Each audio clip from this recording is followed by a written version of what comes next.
కూటమి ప్రభుత్వాలు వచ్చాక 10,000 ఇచ్చి తీసుకుంటా అన్నాయి మిమ్మల్ని. గత ప్రచారంలో కూడా అలాగే చెప్పారు. ఏమనిపించింది? ఆ 5,000 సరిపోవట్లేదు, మీకు 10,000 ఇవ్వాల్సిందేనని చెప్పింది కూటమి ప్రభుత్వాలు. ఏమనిపిస్తుంది? ఇప్పుడు మొండి చేయి ఎందుకు చూపించారు అసలు? అదే సార్, మాకు అర్థం కావట్లేదు. మేము నమ్మి ఓటేసినందుకు మళ్ళీ మాకు తిరిగి రివర్స్ మాకే ఇచ్చారు బహుమతి అనిపిస్తుంది. మేము వాళ్ళని నమ్మాము. 10,000 చేస్తున్నారు, 5,000 వేతనం మీకు ఏం సరిపోతుందో అన్నారు. కాబట్టి మేమంతా కలిసి ఆయనకి ఎన్నుకున్నందుకు మళ్ళీ మాకు ఇలా రిటర్న్ గిఫ్ట్ మాకు ఇలా ఇచ్చినట్టు అనిపిస్తుంది. అందుకనే మా ఆవేదన తెలియజేయాలనుకుంటున్నాము. సీఎం గారికి, డిప్యూటీ సీఎం గారికి ఒకటే చెప్తున్నాము, మా వాలంటీర్ వ్యవస్థను ఉంచండి. ఖచ్చితంగా మీరు జనాల్లోకి వెళ్ళి అడగండి, మా వ్యవస్థ కావాలా వద్దా అనేది. మీరు జనాల్లోకి రండి. ఓట్లకి ఎలా వచ్చారు, ఇప్పుడు జనాల్లోకి పంపించండి. మా వ్యవస్థ వద్దు అని చెప్తే అప్పుడు ఆలోచించుకోండి. ప్రతి ఒక్కళ్ళు కూడా మా వ్యవస్థ కావాలనే చెప్తున్నారు. దయచేసి మా వ్యవస్థను ఉంచండి. అందరం ఆడవాళ్ళం ఎక్కువ మంది ఉన్నాం, లేడీస్కి ఎక్కువ ఇది ఉద్యోగం అనేది మాకు చాలా అవసరం. 5,000తో మేము చాలా మా అవసరాలు ఎన్నో మాకు తీసుకున్న రోజులు. మాకు ఈ 6 నెలల నుంచి మాకు జీతాలు లేక మేము చాలా సతమతం అవుతాం. ఒక పక్క చూసుకుంటే మొన్న విజయవాడ వరద ఉధృతిలో కూడా మీ సేవలు వినియోగించుకున్నారు. సార్, మేము విజయవాడ వరదల్లో మేము ఎంత హెల్ప్ చేసామన్నది మీ పబ్లిక్ అడగండి. పబ్లికే చెప్తారు. బాంబే కాలనీ సార్ మాదంతా. ఇక్కడ ఉన్న వాళ్ళందరం హెచ్ బ్లాక్. మేము వరదల్లో ఉన్నామండి. మా అటెండెన్స్ చూడండి. మేము అందరం కూడా వరదల్లో వచ్చి వరదల్లో చేసిన వాళ్ళమే. మేము అందరం వరద నీటిలో నడుచుకుంటూ వచ్చాం. మేము పిల్లల్ని మా వాళ్ళకి ఇచ్చేసి బాగోపైన వరద నీళ్ళలో వచ్చి మేము అందించాం. మా సేవలు మేము చేసాం. వరద నష్టపరిహారానికి కూడా దానికి సంబంధించిన గణనానికి మిమ్మల్ని వాడుకున్నారు. మమ్మల్ని వాడుకున్నాండి. నేనున్నాను ఇప్పుడు. నా పేరు కళ్యాణి. నేను బాంబే కాలనీలో ఉన్నాను. నాకు వరదలో వచ్చే మనీ రాలేదండి. నాకు నేను 2nd ఫ్లోర్ లో ఉంటాను. అపార్ట్మెంట్స్ లో నాకు రాలేదు. చాలా మంది కాల్స్ చేసి మాకు ఇలా రాలేదు, సచివాలయంలో ఆన్సర్ చేయట్లేదు, మీరుంటే మాకు సహాయంగా ఉండేది, మీరు చెప్పిన ఆన్సర్ మాకు ఎక్కడ చెప్పట్లేదు అని చెప్పి జనాలు మమ్మల్ని అడుగుతున్నారు. 5,000కి మేము అంత ఇదిగా వర్క్ చేసామండి. మరి మమ్మల్ని ఎందుకు తీసేస్తారండి? జనాల అభిప్రాయాలు కనుక్కోవాలి కదా. మీరు ఇచ్చిన మాటే కదా మేము అడుగుతున్నాము. కానీ మాట ఏమీ అడగడం లేదు కదా. మిమ్మల్ని నమ్మే కదా మేము ఓట్లేసాము. మేము ఆ పార్టీకి ఒకలాగా ఈ పార్టీకి ఒకలాగా చేయలేదండి. జనాలకు వర్క్ చేసాము అంతే. మేము పార్టీల తరఫున ఏ వర్క్ ఎప్పుడూ చేయలేదు. మేము ప్రజల కోసం చేసాము. 5,000 తీసుకున్నాము, 5,000కి తగ్గట్టు చేసాము. అందుకే జనాలు ఈరోజు మమ్మల్ని కావాలని కోరుకుంటున్నారు. ఇన్ని రోజులు ఉన్నాయి ఉన్నాయి ఉన్నాయి అని చెప్పేసి ఇప్పుడు తీసేయడం కరెక్ట్ కాదు కదండి. వరదల్లో కూడా మీరు ఏం చెప్పారు? రండి, వర్క్ చేయండి, మీ సేవలను అందించండి అనే కదా చెప్పారు.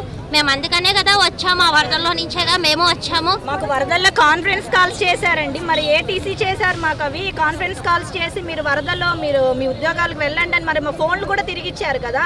మరి ఎందుకంటే ఆ రోజు ఏ జీవో ఉందని ఇచ్చారండి మాకు. మేడం, కరోనాలో చూసుకున్నట్లయితే కరోనాలో అత్యంతగా ఫ్రంట్ లైన్ వారియర్స్ లో ఉంది మీరు. కరోనాలో మేము ఎంత సేవ చేసామన్నది ప్రజలు మొత్తానికి తెలుసు. ఇప్పుడు కరోనా కాదు సార్, వరదలు ఉన్నాయి. ఇప్పుడు ఈయన ప్రభుత్వం వచ్చాక వరదలు వచ్చినాయి కదా. వరదలలో మేము ఎంత కష్టపడి వాళ్ళకి ఎంత సేవలు చేసాం. రేషన్ ఒక ట్రస్ట్ వాళ్ళు వచ్చిన రేషన్ కూడా వాలంటీర్ని ఉపయోగించుకున్నారు సార్.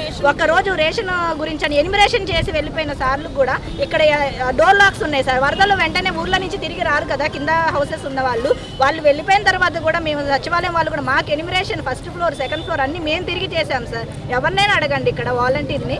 ఎవరు కూడా మీకు వరదల్లో రాలేదని విజయవాడ వరదల్లో అంటే గనక మీరే నిర్ణయం తీసుకోండి. సర్పంచుల మీటింగ్ లో ఆయన ఏదో హాస్యాస్పదంగా అంత హాస్యాస్పదంగా చెప్పారు.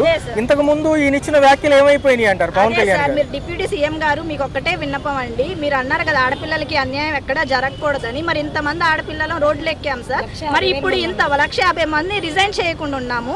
ఇప్పుడు ఇంతమందికి కూడా మీరు చేసే న్యాయం ఏంటి? అంటే మీరు 6 నెలల నుంచి మేము బయటికి రాలేదు అంటే అది ఎందుకు రాలేదంటే మీరే ఇస్తారు. మీ ఉద్యోగాలు ఉన్నామని మేము ఎక్కడ డ్రాప్ అవ్వలేదండి.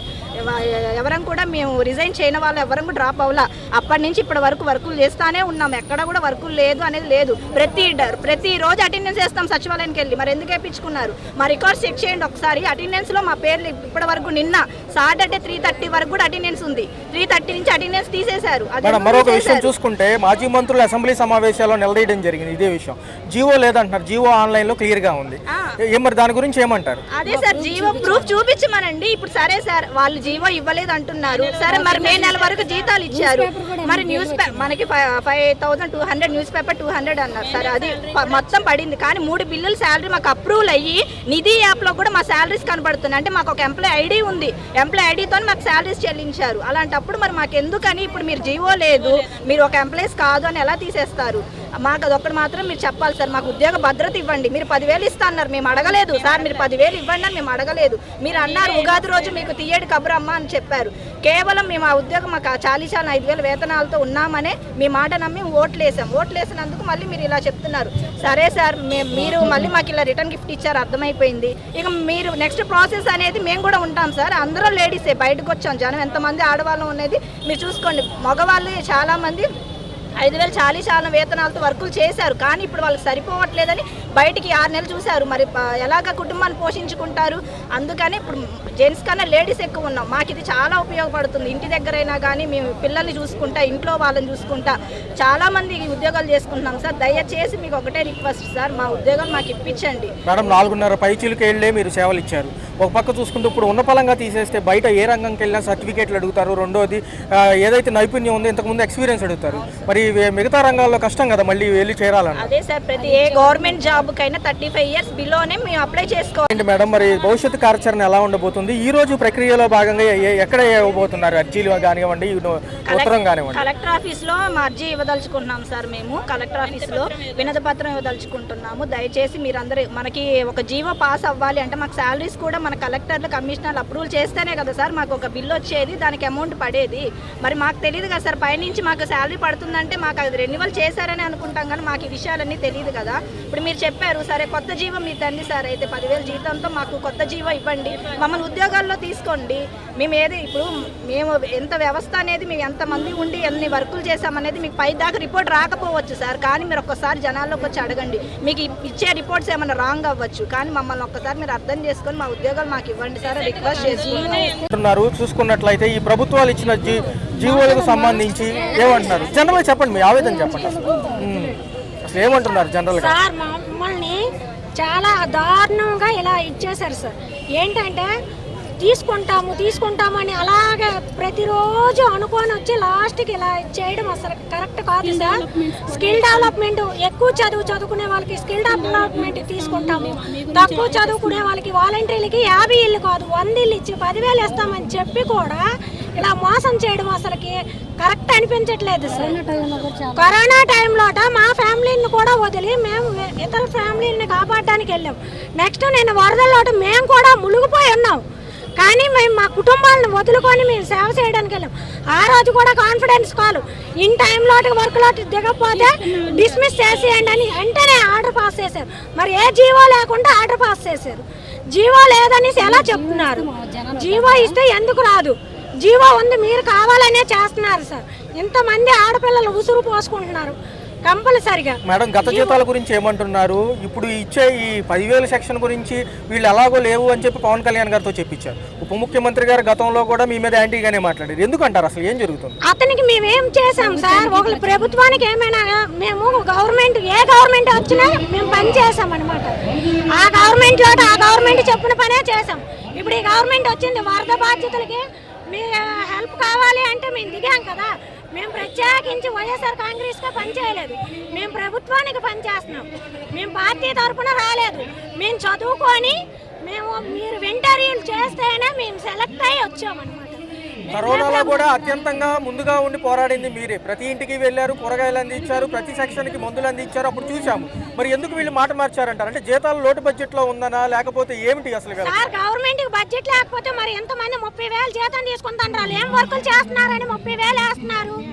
ఇప్పుడు మాకు ఇచ్చిన 5,000 మీకు ఎక్కువ అనుకుంటే 35,000 45,000 తీసుకుంటున్నారు. దర్జాగా 10ంటికో 11ంటికో వెళ్తున్నారు. వాళ్ళ ఆఫీసులో ఉంటున్నారో బయట తిరుగుతున్నారో ఎవరికి తెలియదు కదా. ఎంక్వైరీ చేయట్లేదు. ఓన్లీ వాలంటరీ జీతాలకు వచ్చేటప్పటికే బడ్జెట్ ప్రాబ్లమా? మేమంటే ఎందుకు చులకనా? నెక్స్ట్ ఏంటంటే ఎక్కువ మంది లేడీసే ఉన్నారు సార్. ఇంట్లో చూసుకొని 1,50,000 మంది లేడీసే ఉన్నారు ఫ్యామిలీని చూసుకుంటూ. నెక్స్ట్ ఏంటంటే ఎంతోమంది లేడీస్కి భర్తలు కూడా లేని వాళ్ళు ఉన్నారు, ప్రెగ్నెన్సీ ఉన్నారు, పిల్లలు తాగుబోతూ మొగులు ఉన్నారు. అయినా సరే అవన్నీ తట్టుకొని అక్కడ వాళ్ళతో బాధలు భరాయించి ఇక్కడికి వచ్చి సేవలు అందిస్తున్నారు. దయచేసి మా ఉద్యోగాలు మాకు ఇప్పించండి. ఏంటి మేడం పరిస్థితి ఏంటి? 2023లో రెన్యువే లేదు, జీవోనే లేదు అన్నారు. వ్యవస్థే లేదు, పేరు ఎలా పెట్టామని అడుగుతున్నారు. మరి అలాంటప్పుడు ఎన్టీఆర్ డిస్టిక్లో ఉన్న వరదలకి ఎలా వాడుకున్నారు వాలంటీర్స్ని? లేడీసే 1,50,000 మంది ఉన్నాము. మగపిల్లలు వచ్చేసరికి 70,000 90,000 మంది ఉన్నాము. మరి మేమేమైపోవాలి? 26 జిల్లాల నుంచి వినతి పత్రాలు ఇచ్చుకుంటూ వచ్చాము ప్రతి కలెక్టర్ ఆఫీస్ నుంచి. అప్పుడు వ్యవస్థ అనేది కనపడలేదా మీకు? మరి ఎలక్షన్ల ముందు మీరు అన్ని ఇళ్ళకి వెళ్ళి ఓట్లు వేయండి అని అడిగారు కదా, ఇలాగే మీరు కిందకి దిగి వచ్చి క్లస్టర్లోకి వచ్చి మీరు వాలంటీర్స్ కావాలని అడిగితే వాళ్ళు చెప్తారు కదా వ్యవస్థ కావాలా వద్దనేది.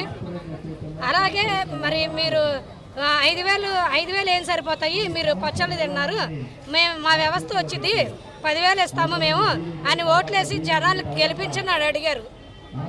మరి ఇప్పుడు ఎంతమంది రోడ్డును ఎక్కాము, మీకు ఏమైనా న్యాయంగా ఉందా? డిప్యూటీ సీఎం పవన్ కళ్యాణ్ గారు మీరు ఆడపిల్లలకి న్యాయం చేస్తా అని అడిగారు కదా, మరి న్యాయం చేయమని మేము మిమ్మల్ని రిక్వెస్ట్ చేసి అడుగుతున్నాము. మీరు ఒక్కసారి కిందకు దిగి వచ్చి క్లస్టర్లో అడగండి మేము ఎంతవరకు చేసాము. 9 నవరత్నాలు పథకాలు ఇచ్చాము. ప్రతి పేదవాడికి లెక్కలేని వాళ్ళకి అవ్వలకి పెన్షన్లు మీరే ఇచ్చేవాళ్ళు, తెల్లవారుజామున కేవైసీ అప్డేట్లు మీరే చేసేవాళ్ళు. తెల్లవారుజామున 3ంటికే కానీ 4ంటికే కోడి కోతకు మొయ్యి ముందే మేము పెన్షన్లు అందజేసాము. వితంతువులేంది, వికలాంగులేంది, మరి అదంతా ఎందుకు? టీడీపీ వాళ్ళు ఉన్నారు, మీ ప్రభుత్వంలో ఉన్నారు. మీ ప్రభుత్వాలను అడగండి వచ్చి మేము ఎలా సేవ చేసామని. జనసేన వాళ్ళని అడగండి. ఇప్పుడు కాంగ్రెస్ అంటారా మీరు? టీడీపీ వాళ్ళు వచ్చి అడిగితే మీకు న్యాయం అనేది తెలిసింది కదా. ఏది తెలియకోకుండా ఇలా నడి రోడ్డు మీద ఇలా పడేయటం అది కరెక్ట్ కాదు. సో ఖచ్చితంగా ఈ రోజు అర్జీ ఇవ్వబోతున్నారు కలెక్టరేట్ ఆఫీస్లో అంటున్నారు. ఏం జరుగుతుంది మేడం? ఈ రోజు ఖచ్చితంగా మేము 26 జిల్లాల నుంచి వినతి పత్రాలు అందజేస్తున్నాము. మీరు న్యాయం చేయాలని కోరుకుంటున్నాం. న్యాయం కనుక చేయకపోతే కనుక విధి పోరాటాలకు దిగుతాం. భవిష్యత్తు కార్యాచరణ సమయం అయిపోయి అంటారు. అంతే.